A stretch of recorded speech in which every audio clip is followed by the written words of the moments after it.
Olá, está no ar mais um Direito Sem Fronteiras. Há 16 anos, os Estados Unidos sofreram o maior ataque terrorista do mundo. Integrantes do grupo Al-Qaeda sequestraram aviões e destruíram as Torres Gêmeas em Nova York. 2.753 pessoas que estavam a bordo das aeronaves e trabalhando nos edifícios morreram. Os norte-americanos apertaram um cerco aos terroristas, mas não foi o suficiente para impedir novos ataques, inclusive em outros países. Em agosto, espanhóis e turistas foram atropelados e mortos em Barcelona. Veja as imagens.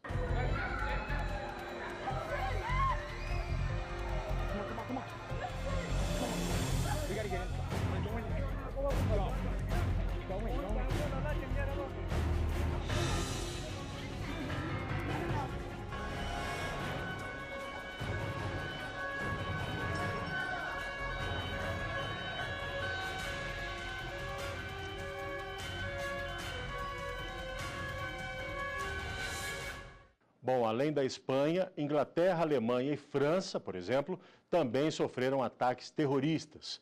Aqui no estúdio do Direito Sem Fronteiras, para falar sobre isto, está Leiliane Rodrigues Correia, mestre em Direito Internacional. O programa recebe ainda o também mestre em Direito Internacional, Márcio Coimbra. Sejam bem-vindos ao Direito Sem Fronteiras. Eu começo logo perguntando, o que a gente pode considerar terrorismo? O que é um ato de terror? Os Estados Unidos vão defini-lo aí como uma conduta premeditada, ou seja, foi arquitetado anteriormente para causar terror em pessoas civis comuns, com o objetivo de chamar atenção para um movimento específico, chamar atenção para si, causando esse terror, repercutindo internacionalmente pelas mídias. E, no Brasil, essa conduta foi tipificada ano passado, em 2016, pela Lei 3.260. E ela vai falar sobre atos de discriminação, xenofobia, preconceito de raça, etnia, cor, religião, com o intuito também de causar terror, utilizando armamento, armas químicas, armas biológicas, armas nucleares, inclusive em relação à interrupção de telecomunicação em massa, tudo com esse objetivo, descaracterizando o viés político que anteriormente pelas nações em luta pela soberania, pelos movimentos beligerantes, que tinham esse hábito, mas por uma causa política, uma causa nobre. Inclusive, a Anistia Internacional criticou o Brasil até a tipificação do crime, porque poderiam ser enquadradas as pessoas nesse viés político. Ainda considerando os movimentos políticos que temos sofrido aí desde 2012, 2013, até então não havia tipificação e a anistia ficou receosa nesse sentido de pessoas com movimentos referendados, movimentos sociais, movimentos políticos, causas políticas, que essas pessoas fossem confundidas com terroristas aqui no Brasil. Bom, vamos falar um pouco mais de mundo. Professor, nós demos aí um exemplo da Espanha, né, e a gente tem outros recentes também, França, e aí a gente fala do 11 de setembro também, que ficou marcado na vida de todo mundo.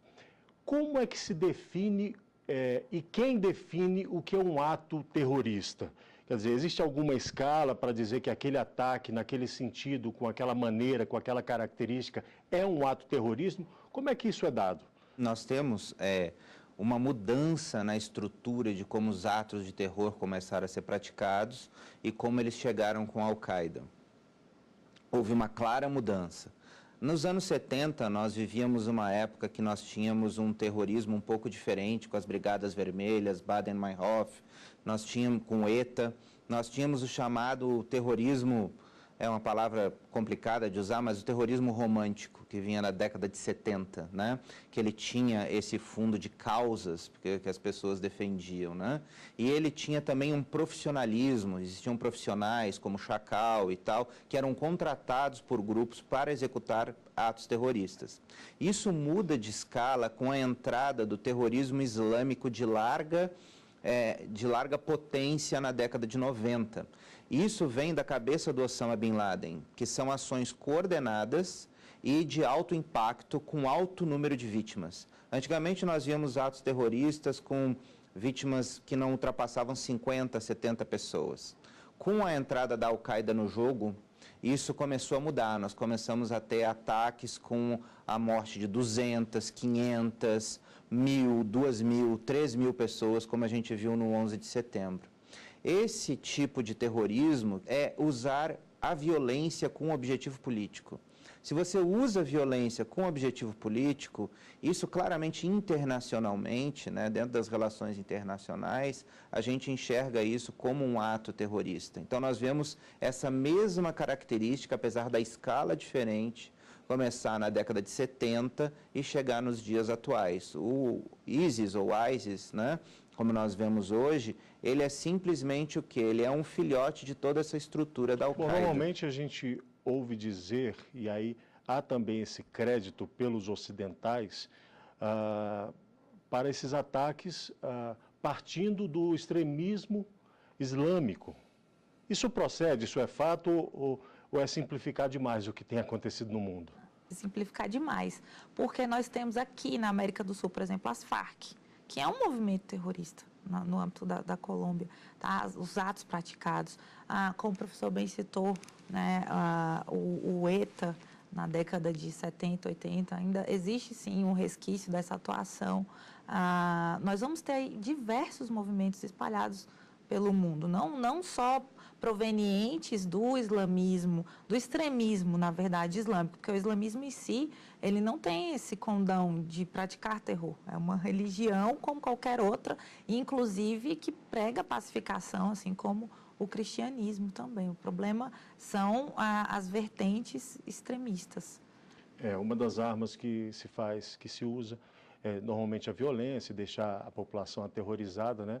Há algo que possa ser feito em relação a isso, professor? Quer dizer, como é que os países eles tentam de alguma forma se resguardar de que a população fique aterrorizada e mude a rotina de vida por causa de ataques terroristas?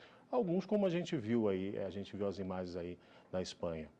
Na verdade, a grande arma que se tem contra o terrorismo, a primeira delas que a população deve usar é você não se deixar atemorizar, ou seja, você não pode ser refém da política do medo que o terrorismo quer impor. Cada vez que a população se retrai diante de um ato terrorista e evita viajar, muda os seus hábitos, né, isso mostra que o terrorismo está encontrando algum tipo de efetividade. Ou seja, as pessoas não podem se acovardar diante dos atos terroristas, não podem deixar de viajar, não podem deixar de levar a sua vida de uma forma normal. Mas do lado do Estado, as ações do Estado que visam combater o terrorismo, as mais efetivas que nós vimos, são essas que vêm desde o 11 de setembro. Quais são elas? Ela trabalha basicamente por meio dos sistemas de inteligência. O presidente George W. Bush, quando no dia 11 de setembro fez um pronunciamento à nação, depois dos atentados, ele disse que a guerra contra o terror será uma guerra silenciosa e nós muitas vezes não iremos nem comemorar as vitórias que nós teremos contra o terrorismo. Por quê? Porque basicamente se usaria os órgãos de inteligência para evitar o terrorismo. Ou seja, a inteligência, a infiltração, o trabalho a longo prazo, você mudar os corações e mentes de certos lugares onde essas pessoas estão sendo recrutadas, é o trabalho que precisa ser cada vez mais fortificado. E também a conversa, o trabalho conjunto que existem entre os serviços de inteligência do mundo. O M6 britânico, as 16 agências de inteligência que existem nos Estados Unidos, né? E todos os outros sistemas de inteligência que nós temos no mundo, quando eles trabalham em conjunto, quando eles conseguem dividir essas informações, compartilhar essas informações, você consegue, de uma forma muito mais efetiva, evitar que atos terroristas aconteçam.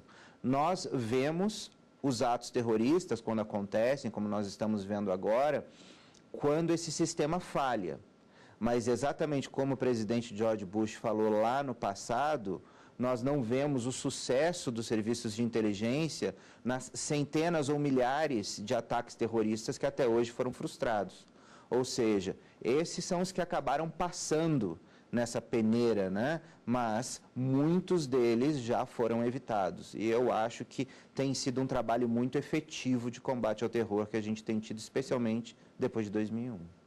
E nesse contexto que a gente vive no mundo hoje, professor, a gente tem, pode dizer que existe uma guerra entre o Ocidente, o Oriente, cristianismo, islamismo. Isso se coloca dessa forma no contexto, não? Essa fala deve ser evitada até por conta do fomento a essas práticas, do terror que essas condutas causam, porque a ideia da raiz, a base dessas religiões é pregar a paz, a comunhão, a unidade. E dentro de cada uma delas, infelizmente, vão existir, sim, vertentes extremistas, assim como no judaísmo, no cristianismo, no islamismo. Existe, sim, uma política de intervenção, de interferência do Ocidente no Oriente, infelizmente, por conta da desestabilidade política, econômica, social, ok. Mas há que se buscar um equilíbrio entre essas relações. Não há que se fomentar uma guerra entre as religiões, entre as culturas. Na verdade, tem que se buscar algo, né, ao contrário do que se vem pregando, né? O problema, realmente, como eu falei antes, é o extremismo. É aquilo que surge dentro da própria religião, a concepção de purificação da raça, a jihad, né, a guerra santa que eles tentam promover, que é a bandeira do ISIS. E isso deve ser eliminado, essa ideia deve ser diminuída, dirimida, para que haja pacificação. Professor, historicamente, o que há por trás dos ataques terroristas? Porque a professora, inclusive, citou aqui a Guerra Santa, né? Fala-se que por trás da religião, dos propósitos de uma guerra religiosa, há outras coisas. Isso é fato ou não? É conversa? Não existe, claro, porque todo ato terrorista ele é um ato político. Só que ele é um ato político que até hoje não encontrou resultado. O terrorismo ele não é efetivo. Ele não é efetivo por quê? Porque até hoje o terrorismo não conseguiu nenhum dos seus objetivos.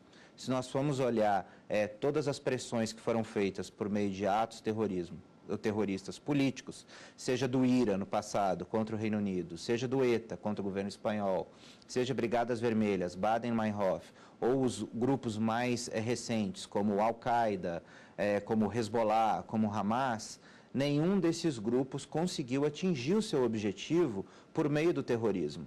O terrorismo, então, não é uma arma efetiva para conseguir o ganho político que esses grupos tentam alcançar. Vou pedir licença aos meus convidados e daqui a pouco a gente volta com o Direito Sem Fronteiras. Aguarde aí.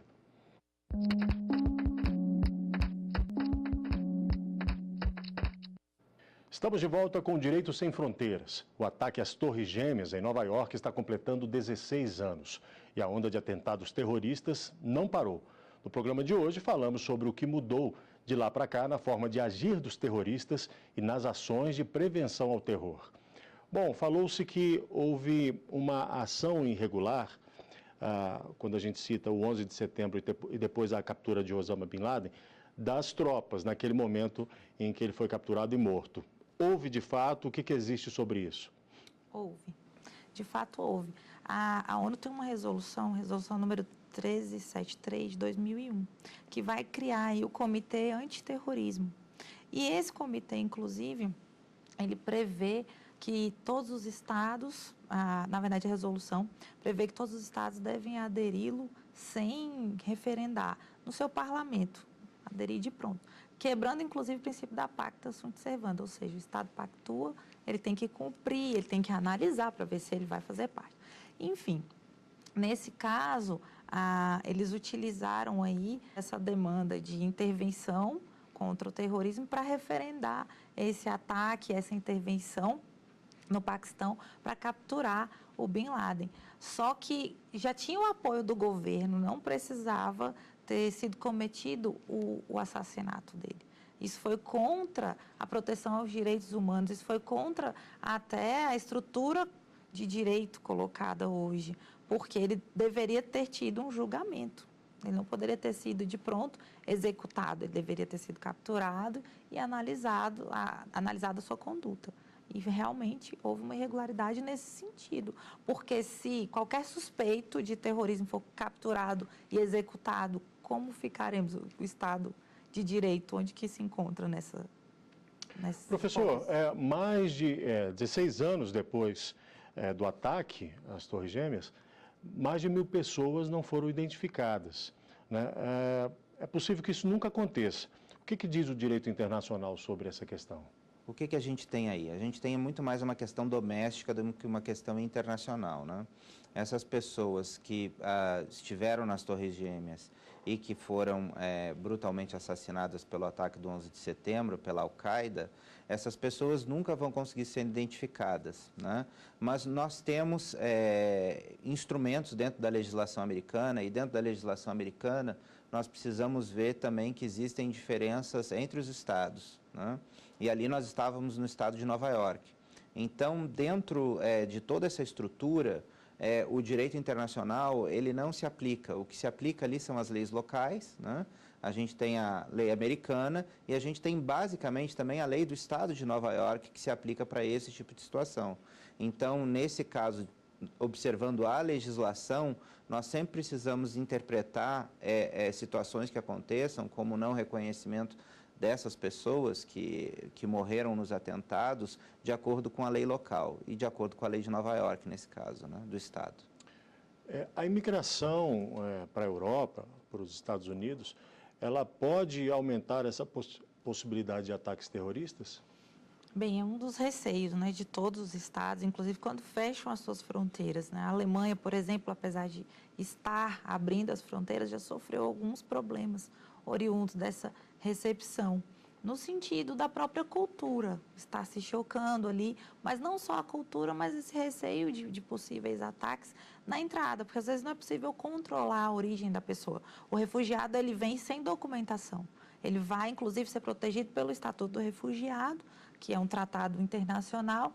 A partir daí vai ser emitido, vai ser analisado internamente, cada estado decide de acordo com a sua soberania, como vai analisar a situação dele para que lhe seja conferido um documento, para que ele tenha acesso a direitos civis, às políticas públicas do Estado. E até que isso se processe, é possível que um terrorista não seja identificado e fique convivendo ali, articulando os seus possíveis ataques. Então, infelizmente, é possível sim. Como a gente já viu várias vezes acontecer, inclusive, né? O problema da imigração, nesse caso, é desse novo tipo de terrorismo que começou a surgir. Durante o tempo que eu trabalhei na Espanha, a gente viu muito isso depois do ataque aos trens em Madrid. Qual foi? Que a maioria das pessoas, dos terroristas, eles não eram mais recrutados dentro das grandes mesquitas, né? Eles eram recrutados em mesquitas menores, muitas vezes em mesquitas que se estruturavam dentro de garagens, com poucas pessoas, com poucos clérigos, que iam chamando pessoas que teriam essa característica. E essas características mais extremistas, elas eram identificadas nas pessoas e essas pessoas aí trazidas para essas mesquitas. Então, na verdade, a ação que você vai ter contra o terrorismo, ela vai muito mais nessas mesquitas e aí nessas mesquitas você vai encontrar, nessas mesquitas que estão em garagens, em subterrâneos e tal, aí sim você vai encontrar imigrantes ilegais.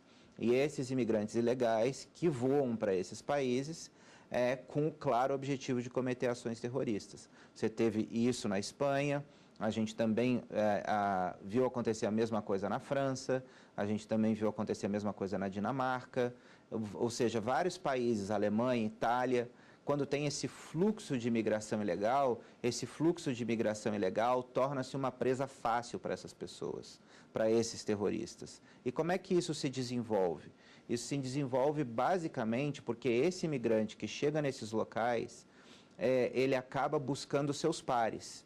E como a Europa tem um estado de bem-estar social muito forte, esse estado de bem-estar social mantém as pessoas numa linha de pobreza. Mantendo essas pessoas na linha de pobreza, você tem muito mais material humano para você buscar novos terroristas. Ou seja, uma pessoa chega na França, ela vai para um subúrbio. Naquele subúrbio onde ela está, na França, ela recebe um cheque do governo, né?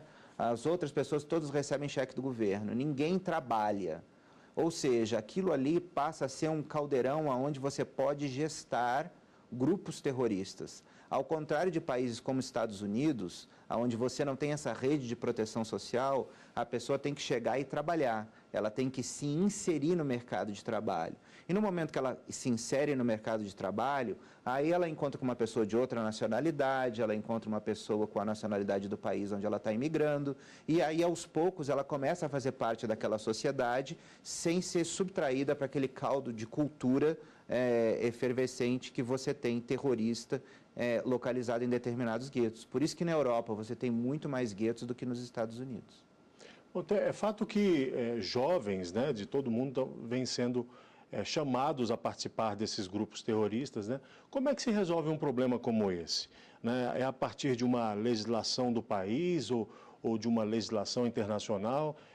Quando esse jovem deixa o país e vai como imigrante para outro, onde ele vai atuar, como é que se faz isso? Há algum modelo que já está sendo adotado nos países para evitar? Porque esse poder de comunicação tem sido muito forte, né? A gente vê que o Estado Islâmico, inclusive, usa as redes sociais, a internet, para mostrar uns vídeos, aterrorizar a população, para chamar aqueles jovens. Como é que se dá isso?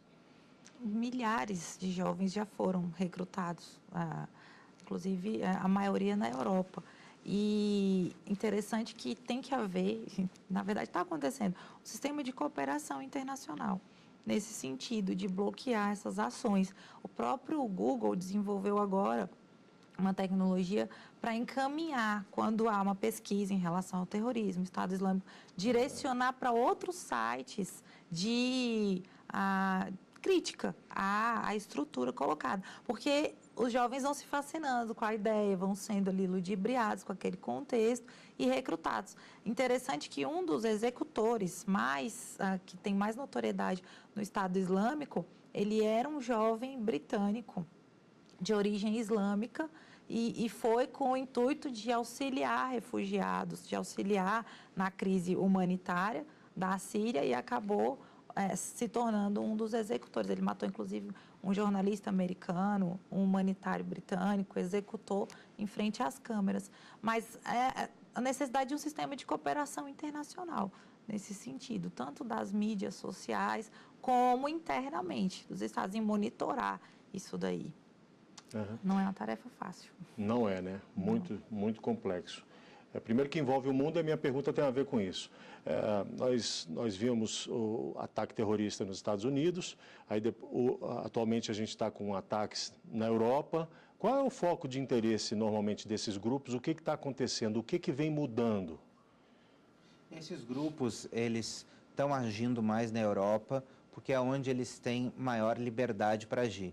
Não que eles não queiram agir em território americano, eles querem, mas o sistema de defesa americano, com o uso de drones, com o uso de técnicas de inteligência, infiltração, penetração em outros territórios, isso tem tornado os Estados Unidos um país mais seguro para a população do que a Europa. A Europa também, a gente não pode esquecer que ela é a porta para um fluxo migratório territorial que está muito perto dela. Ou seja, a Síria está ali do lado da Turquia, que já é uma porta para você entrar para o resto da Europa. E sem fronteiras, com o acordo Schengen, como você tem na Europa, que você tem livre trânsito de pessoas entre os países, você vai passando tranquilamente de um país para outro, sem posto de fronteira, e você vai avançando. Isso acontece também com os refugiados que você viu saírem do norte da África, que também se deslocaram para a Europa. Ou seja, esse fluxo migratório para a Europa torna a Europa hoje um continente muito mais vulnerável ao terrorismo do que os Estados Unidos. Então, os Estados Unidos, de um lado, tem um sistema de repressão ao terrorismo e prevenção muito mais efetivo que o europeu, né? E também tem a questão territorial de estar isolado com fronteira com o México, Canadá e oceanos dos dois lados. Ele tem uma proteção territorial muito mais natural do que a Europa para isso. Bom, é um assunto muito amplo, muita coisa vai acontecer. Eu queria agradecer a presença de vocês aqui no Direito Sem Fronteiras. Muito obrigado também a você que acompanhou o Direito Sem Fronteiras. Para rever nosso programa, acesse tvjustiça.jus.br. O nosso e-mail é direitosemfronteiras@stf.jus.br. Um abraço e até a próxima.